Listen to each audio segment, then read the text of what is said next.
कल हम लोग का क्या हो गया था? कल रिवर हो गया था खत्म। कोलोरेडो नदी कहाँ है? अमेरिका में कोलोरेडो नदी। आज हम लोग शुरू करते हैं लैटिट्यूड। लैटिट्यूड जो होता है यानी अक्षांश रेखा। पृथ्वी पे दो रेखाएं होती है, एक देशांतर रेखा और एक अक्षांश रेखा होती है। अक्षांश रेखा एक दूसरे के समानांतर होता है। विषुवत रेखा बीच की जो लाइन होता है उसको क्या बोलते हैं? पृथ्वी कैसा है? गोलाकार है ना? तो पृथ्वी गोलाकार, इसके बीच की जो रेखा है वो विषुवत रेखा कहलाती है। इसको हम लोग बोलते हैं इक्वेटर। विषुवत रेखा जो होती है पृथ्वी पे खींची गई काल्पनिक रेखा में सबसे बड़ी रेखा या अक्षांशीय रेखा होती है। अक्षांशीय रेखा आपस में एक दूसरे के समानांतर होता है। सबसे पहले हम लोग समझते हैं अक्षांश होता क्या है। सब अक्षांश जो है इस यहाँ पर विषुवत रेखा को इसको क्या बोलते हैं? 0 डिग्री बोला जाता है। ये आपका क्या है? 0 डिग्री है। यानी कि अक्षांश रेखा विषुवत रेखा, अक्षांश रेखा आपका क्या है? विषुवत रेखा के सापेक्ष, विषुवत रेखा है ना, विषुवत रेखा के सापेक्ष जो रेखाएं खींची जाती है इसकी समानांतर, वो पृथ्वी के केंद्र पे है ना, पृथ्वी के केंद्र पर विषुवत रेखा के सापेक्ष जो एंगल बनाता है वो क्या है? अक्षांश रेखा का काम होता है। इसीलिए अक्षांश रेखा को हम लोग डिग्री में दिखाते हैं, इतना डिग्री करके दिखाते हैं। अब 0 डिग्री है तो ऊपर की रेखा को, कर्क रेखा जो होता है उसको हम लोग क्या बोलते हैं? 23.5 डिग्री बोला जाता है ना? इसको रेखा ना बोल क्या बोलते हैं? इतना डिग्री में दिखाते हैं, डिग्री में चला जाता है। तो यहाँ पे ध्यान देंगे आपका कि जिस तरह से ये 0 डिग्री है, 0 डिग्री के सापेक्ष बना हुआ वो एंगल होता है अक्षांश रेखा, लैटिट्यूड। और लैटिट्यूड हमेशा लेटा हुआ होता है। लेटा हुआ मतलब आदमी जब लेट जाता है तो ऐसे रहता है ना, तो इस तरह की रेखा क्या है? ये लेटा हुआ रेखा है। तो लैटिट्यूड क्या हो गया? लेटा हुआ रेखा हो गया। यानी कि अक्षांश रेखा क्या हो गया? एक तो विषुवत रेखा के समानांतर हो गया। विषुवत रेखा को क्या बोला जाता है? इंग्लिश में इक्वेटर बोला जाता है। विषुवत रेखा के ऊपर देखिएगा 23.5 डिग्री ऊपर, इसको क्या बोलते हैं हम लोग? 23.5 डिग्री ऊपर को क्या बोलते हैं? कर्क रेखा। और 23.5 डिग्री नीचे को क्या बोलते हैं? मकर रेखा। तो विषुवत रेखा के 23.5 डिग्री, हम जानते हैं कि पृथ्वी हमारा जो है वो 23.5 डिग्री पे झुका हुआ है। इसी कारण हमको कर्क रेखा पढ़ने की जरूरत पड़ गई। अगर हम कर्क 24 डिग्री पे झुका हुआ होता है तो हम कर्क रेखा को नहीं पढ़ते। अब 1-1 डिग्री पे बढ़ रहा है ना, 1-1 डिग्री पे बढ़ रहा है। तो 0 के बाद 1 डिग्री होगा, 2 डिग्री होगा, 3 डिग्री होगा, 4 डिग्री, 23.5 पढ़ने की क्या जरूरत पड़ गया है ना? पृथ्वी 23.5 डिग्री पे झुकी हुई है। कैसे झुकी हुई है जो देखते हैं यहाँ पे।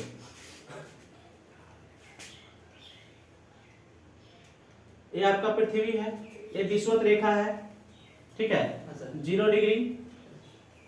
ये आपका क्या है? ध्रुव। ये उत्तर ध्रुव है, नॉर्थ।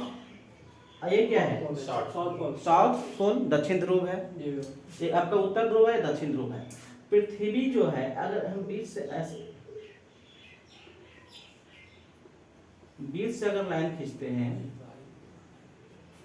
तो ध्यान देते हैं कि देखिएगा ये आपका जो है ये रेखा, विषुवत रेखा, ये आपका तल कहलाता है। ये क्या कहलाता है? तल, प्लेन। और ये क्या कहलाता है? अक्ष कहलाता है ना? ये क्या कहलाता है? आपका सीधी रेखा, एक्सिस, अक्ष कहलाता है। तो पृथ्वी का झुकाव जो है दो तरफ से होता है, एक तल के साथ और एक अक्ष के साथ। तो ये तल के साथ पृथ्वी का झुकाव, पृथ्वी देखिए ऐसे झुका हुआ होना चाहिए, कैसे? ऐसे सीधे होना चाहिए, लेकिन पृथ्वी झुका हुआ कैसे? ऐसे झुका हुआ है, जिसके कारण ये अक्ष के साथ पृथ्वी का झुकाव मतलब ये वाला एंगल जो है कितना बन जाता है? जब इधर 23.5 डिग्री बन गया और टोटल है ये वाला कितना? 90 डिग्री, तो इधर कितना डिग्री बन जाएगा? 66.5 डिग्री का एंगल बन जाएगा। अक्ष के साथ झुकाव कितना का है?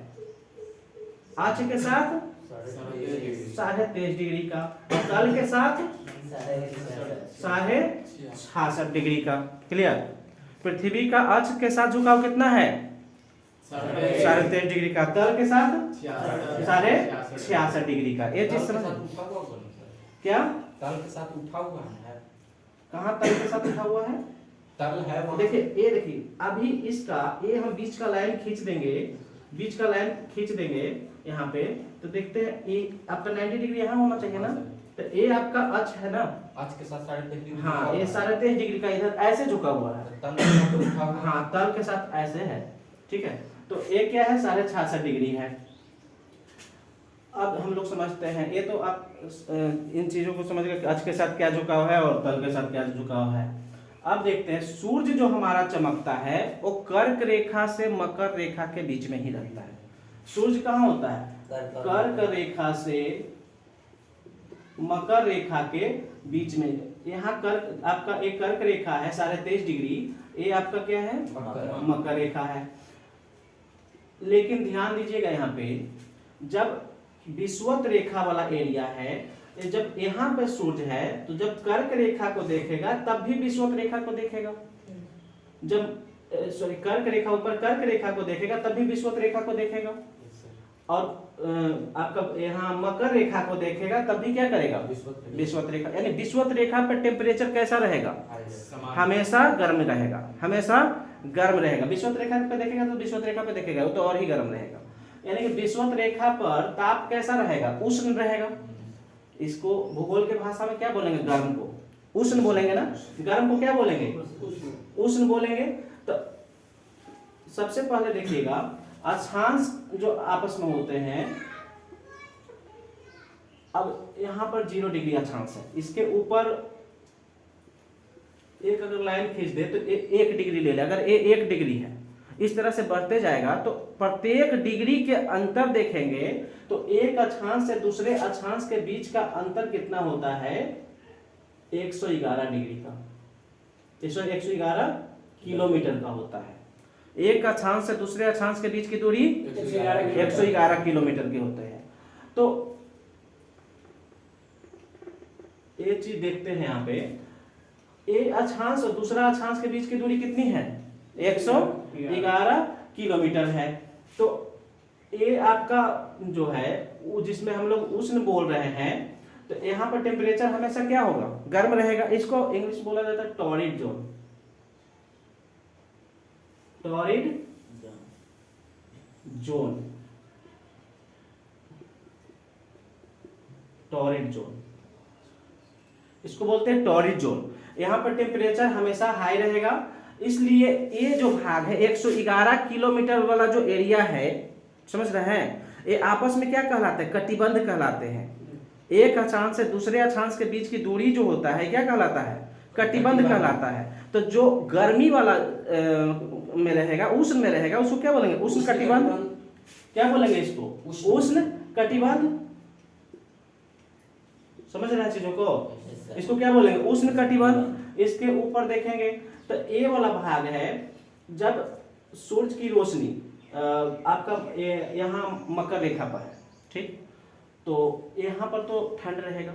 जब मकर रेखा पर है तो यहाँ ठंड रहेगा, क्योंकि कहाँ विषुवत रेखा तक देखेगा, उसके ऊपर रोशनी तिरछी हो जाती है ज्यादा, जिसके कारण क्या होगा कि यहाँ पर ठंड रहेगा। जब यहाँ ठंड रहेगा, अब फिर कर्क रेखा पर जब आ जाएगा, पुनः यहाँ पे सूरज का रोशनी पड़ेगा तो कैसा रहेगा? गर्म रहेगा। जब मकर रेखा पे है सूरज, तो यहाँ पर कैसी रोशनी? तिरछी रोशनी है, जिसके कारण क्या हो जाएगा? ठंड रहेगा। अब पुनः कर्क रेखा पर आ जाएगा तो कैसा रहेगा? गर्म रहेगा। यानी कि ठंड और गर्म दोनों, शीत और उष्ण दोनों, तो क्या बोलेंगे उसको? शीतोष्ण। कैसा होगा? शीतोष्ण होगा। शीतोष्ण कटिबंध, शीतोष्ण कटिबंध। इसको क्या बोलेंगे इंग्लिश में? Temperate zone. Temperate zone.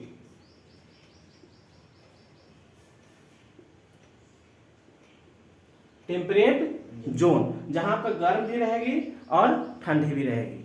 अब भारत का स्थिति बताएंगे कि भारत कहाँ पर? भारत चूंकि दोनों में आ जाता है। भारत कैसे है?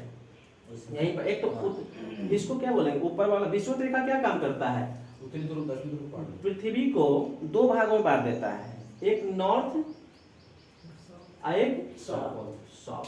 मतलब एक उत्तरी गोलार्ध और एक दक्षिणी गोलार्ध, दो भागों में बांट दिया।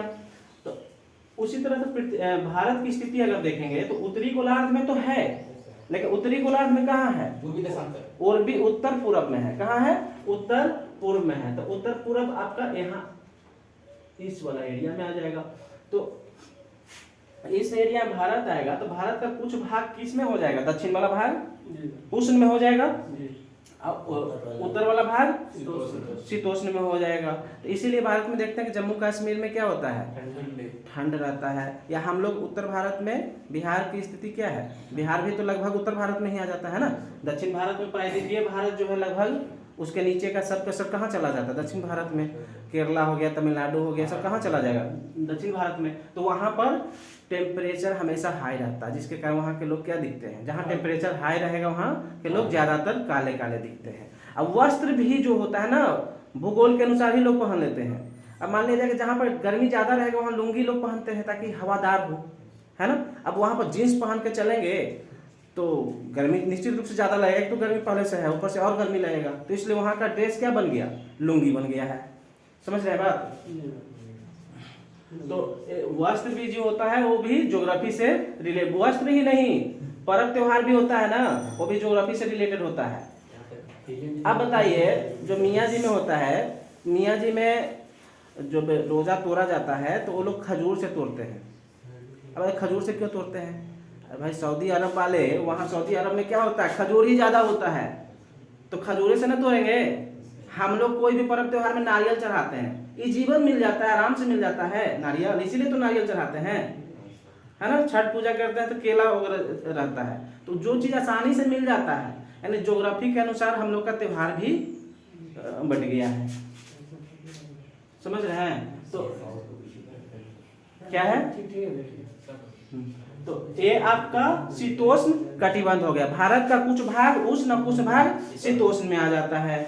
इसके ऊपर देखते हैं तो ये एरिया 66.5 डिग्री वाला एरिया है ना, 66.5 डिग्री, ये क्या हो जाएगा, नॉर्थ, है ना, 66.5 डिग्री नॉर्थ। और इधर क्या हो जाएगा, 66.5 डिग्री साउथ। देखते हैं इधर 66.5 डिग्री वाला एरिया, इसके ऊपर कभी भी टेम्परेचर, सूरज की रोशनी सीधी पड़ेगी ही नहीं। जब सीधी रोशनी नहीं पड़ेगी, हम एक दिन बताए थे आप लोग को, क्लास में बताए थे कि आखिर कहीं पे टेम्परेचर अधिक होता है तो इसका मतलब सूरज के नजदीक और दूर से नहीं होता, उसकी रोशनी से होता है ना, तिरछा पड़ रहा है या सीधा पड़ रहा है। तो यहाँ पर रोशनी जो है हमेशा तिरछा पड़ेगा, जिसके कारण टेम्परेचर क्या होगा, बिल्कुल ही शीत रहेगा, ठंड रहेगा, यहाँ के लोग सिकुड़ते रहेंगे। इसलिए इस एरिया में चूंकि पूरा आर्कटिक वाला एरिया है, इसलिए इसको आर्कटिक वृत्त बोला जाता है। इधर का एरिया पूरा अंटार्कटिक वाला एरिया, और कोई है नहीं ना, इसलिए इसको अंटार्कटिक वृत्त बोला जाता है। तो शीत कटिबंध जो होता है, इसमें क्या होगा, टेम्परेचर हमेशा क्या होगा, लो रहेगा, कम रहेगा। अब यहाँ पर कोई पौधा रहेंगे तो एक बर्फ हमेशा गिर रहा है, तो यहाँ पौधा रहेगा, वो क्या पौधा हो जाएगा, ऐसा पौधा रहेगा जिसके ऊपर से बर्फ जो है ऐसे पिघल के नीचे चला जाए, है ना। तो यहाँ वृक्ष कैसे हो जाएंगे, इस तरह का वृक्ष हो जाएंगे, ऐसे, है ना, शंकुधारी टाइप का। तो शंकुधारी वृक्ष इस एरिया में देखे जाएंगे। समझ रहे हैं, यहाँ पे क्या कैसा देखें, ताकि वहां से बर्फ गिरे और नीचे चला जाए। बर्फ कहाँ चला जाए, नीचे चला जाए। अब मान लीजिए जैसे आम का पौधा होता है, आम का पौधा पर अगर बर्फ गिरेगा तो पूरा पेड़ सहित ना नीचे गिरा देगा वजन के कारण। तो वहाँ पौधा कैसे होंगे, बिल्कुल शंकु की तरह होंगे, बर्फ नीचे डूब जाए नीचे, ठीक है। तो शीत कटिबंध हो गया। शीत कटिबंध में एक बार क्वेश्चन आया था कि शीत कटिबंध में भी ज्यादातर ठंडा कहाँ रहता है, इसको भी दो भागों में बांटते हैं। शीत कटिबंध को हम लोग दो भाग में बांटते हैं, जैसे इस फिगर में देखते हैं। ये आपका 0 डिग्री है, 23.5 डिग्री है, ये 66.5 डिग्री है, 66.5 डिग्री। अब इसमें देखिए, इसको दो भागों में बांट देते हैं। इसका नाम धरते हैं 1 नंबर, इसका नाम धरते इसका 2 नंबर नाम धर देते हैं, इसका 1 नंबर, ठीक है। अब इसमें 1 नंबर और 2 नंबर, 1 नंबर को क्या बोला जाता है, मतलब शीत कटिबंध तो है। अब दोनों में ठंड कहाँ ज्यादा रहेगा, 1 नंबर में कि 2 नंबर में, 1 में ज्यादा रहेगा। अब वहां पर क्वेश्चन पूछ दिया कि टुंड्रा में ज्यादा रहेगा कि टैगा में ज्यादा रहेगा, टुंड्रा में। ऊपर वाला को क्या बोलते हैं? टुंड्रा। टुंड्रा, टुंड्रा है ना। और नीचे वाला को टैगा। अब इसको याद कैसे रखना है? कुछ दिन बाद कंफ्यूजन में आ जाइएगा जब क्वेश्चन पूछेगा कि टैगा है कि टुंड्रा है। आप कक्का की कू कू पहले आता है कि कै पहले आता है? तो एक नंबर कौन होगा? कू, टुंड्रा, टू कौन पहले होगा? टुंड्रा। तो वो अल्फाबेटिकल पकड़ने का कोशिश कीजिएगा, जैसे भी याद हो आपको, है ना। तो पहले टू आता है तो क्या हो गया? टुंड्रा। बाद में टैगा, यानी टैगा में थोड़ा कम टेम्परेचर होगा टुंड्रा के अपेक्षा। समझ रहे हैं बात? यहाँ तो बिल्कुल दम टेम्परेचर क्या रहेगा? हाई रहेगा, लो रहेगा। क्या रहेगा? बिल्कुल टेम्परेचर लो रहेगा। क्लियर? ये चीज समझ गए? यहाँ पे किन्हीं को दिक्कत? चलिए, एक अक्षांश से दूसरे अक्षांश के बीच की दूरी कितनी होती है? अब अक्षांशों की संख्या कितनी हो सकती है? अब हमको जरा बताइएगा। 90 नॉर्थ और 90 और 0 डिग्री कहाँ जाएगा? कितने हो गए? 180 हो गए, 181 हो गए। 90 90 180 एगो 0 डिग्री 181 हो गया ना। अक्षांशों की संख्या कितनी होती है? 181। अगर हम यहाँ पर लिखते 90 डिग्री नॉर्थ है और 90 डिग्री साउथ, तो क्या वो सही होता? नहीं होता, क्योंकि हम एगो देख लिखे हैं 90 डिग्री। अगर 1 डिग्री लिखते मतलब एक डिग्री, यानी 90 डिग्री, यानी कि 90 डिग्री एक गो, तो तीने को ना हुआ। एक को 90 डिग्री ऊपर, एक को 90 डिग्री नीचे, एक को 0 डिग्री, तीने को ना हुआ। तो डिग्री नहीं लिखना है वहां पे, 90 को ऊपर 90 को नीचे, एगो 0 डिग्री। कितने हो गए? 181 हो गए। देशांतर आप लोग का आज क्लियर नहीं करेंगे, क्योंकि देशांतर में हमको समय बताना है, समझे? देशांतर में समय बताना है, उसमें कौन सा देश का कहाँ। आपका यहाँ मान लीजिए आप यहाँ है, अब यहाँ पर समय जो है मान लीजिए कि इंग्लैंड में इतना बज रहा है, तो यहाँ पर कितना समय बज रहा होगा, तो वो सारा चीज़ हमको उसमें बताना है। तो वो पूरा मतलब लगभग 1 क्लास से ज़्यादा ही चला जाएगा, तो इस तरह से उसको आज नहीं बताएंगे। तो ये चीज़ समझ गए? अक्षांश रेखा, अक्षांशों की संख्या कितनी होती है? 181 होती है। ये ऊपर के भाग को क्या बोलते हैं? आर्कटिक वृत्त, 66.5 डिग्री से ऊपर और 66.5 डिग्री से नीचे। अब समझ लेते हैं हम लोग बड़ा दिन और छोटा दिन का कंडीशन। हमारे यहाँ बड़ा दिन कैसे होता है, कब होता है, छोटा दिन कैसे होता है? दरअसल क्या होता है कि कर्क रेखा पे 21 जून को, है ना, 21 जून को सबसे बड़ा दिन किस दिन होता है? 21 जून को होता है ना। तो 21 जून को कर्क रेखा पे सूर्य सामने रहेगा। तो सूर्य सामने रहेगा, इसका मतलब सूर्य की रोशनी ज्यादा समय तक पड़ेगा। तो ज्यादा समय तक पड़ेगा तो सबसे बड़ा दिन कब होगा? 21 जून को होगा। अब यहाँ तक आने में 3 महीना लगता है। जून के बाद जुलाई, अगस्त, सितंबर, 23 सितंबर। और देखिएगा, सितंबर हो गया ना, अक्टूबर, नवंबर, दिसंबर, यानी 22 दिसंबर। अभी दिसंबर में यहाँ पर आ गया ना, फिर 3 महीना बाद विषुवत रेखा पे जाएगा। जनवरी, फरवरी, मार्च, 21 मार्च, 21 मार्च और 23 सितंबर को, 21 मार्च और 23 सितंबर को, 21 मार्च और 23 सितंबर को क्या होगा? विषुवत रेखा पर 2 बार सूर्य चमकेगा कि नहीं, आएगा कि नहीं? अब दोनों बार बराबर सूर्य की रोशनी पड़ रहा है, तो दिन और वहां पे दिन और रात, मतलब कहने का मतलब है कि यहाँ पर जो है विषुवत रेखा पे सूर्य की रोशनी जो है वो बिल्कुल मतलब बराबर है। जैसे जितना देर दिन कर रहा है उतना देर रात कर रहा है। तो दिन और रात बराबर कब हो जाएंगे? 21 मार्च और 23 सितंबर को। तो दिन रात बराबर कब होते हैं? 21 मार्च और 23 सितंबर को, 21 मार्च और 23 सितंबर को डे और नाइट क्या होंगे? इक्वल हो जाएंगे। डे या नाइट इक्वल हो जाएंगे। और सबसे बड़ा नाइट भारत में कब होगा? 22 दिसंबर। जब मकर रेखा पे सूर्य रहेगा तो उस समय क्या होगा? ठंड का मौसम यहाँ रहेगा, है ना। तो उस रात क्या होगा, रात बड़ी हो जाएगी, सबसे बड़ी रात, और उसके बाद रात की अवधि घटने लगेगा रात की, क्योंकि अब सूरज की स्थिति कहाँ है, इधर की ओर जाना, खसकना शुरू कर दिया ऊपर की ओर।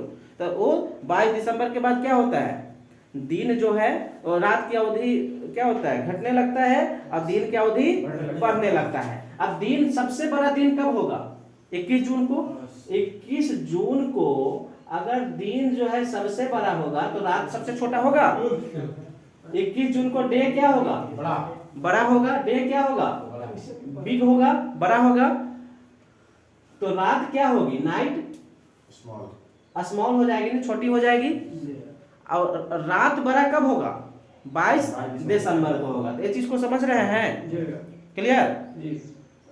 एक दिन क्लास में आप लोग को बता देंगे कि वो कैसे जो है सूरज जो है वो आपस में, मतलब जैसे 23.5 डिग्री तक, और फिर 23.5 डिग्री ऊपर और 23.5 डिग्री नीचे, है ना, नॉर्थ और साउथ ही क्यों जाता है, उसके आगे पीछे क्यों नहीं जाता है। दरअसल ये अपने अक्ष पर भी घूमते रहता है।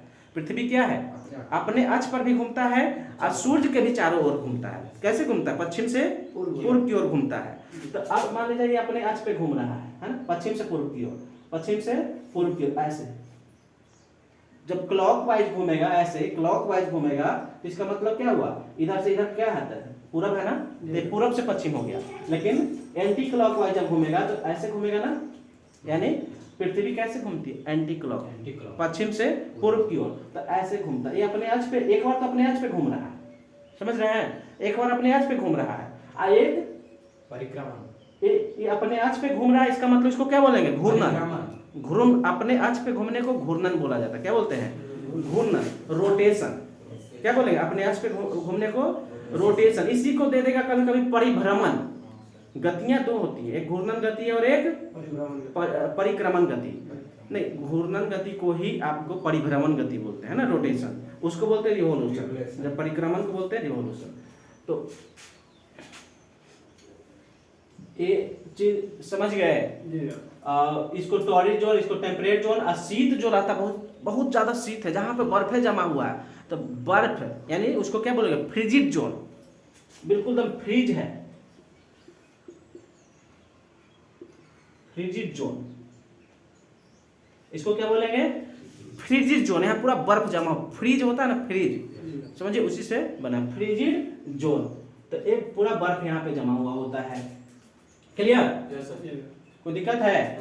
आप एक चीज बताइए, जब 21 मार्च और 23 सितंबर को विषुवत रेखा पे सूरज आ गया, तो इस दिन भी तो कुछ होता होगा, दिन रात बराबर हो गया। इसको क्या बोलते हैं, इसको विषुव बोला जाता है। क्योंकि इक्वेटर पे होता है ना, इक्वेटर पे होता है, तो इसलिए इसको इक्विनॉक्स बोला जाता है। क्या बोलते हैं, इक्विनॉक्स। ये स्थिति कब आती है, इसको विषुव बोला जाता है। विषुव कब होता है, इसको डे और नाइट जब बराबर होता है तब एक आता है 21 मार्च और 23 सितंबर। जब दिन रात बराबर होता है उस समय क्या होता है, इसको विषुव बोला जाता है। क्लियर हो गया, चलिए कीजिए इसको।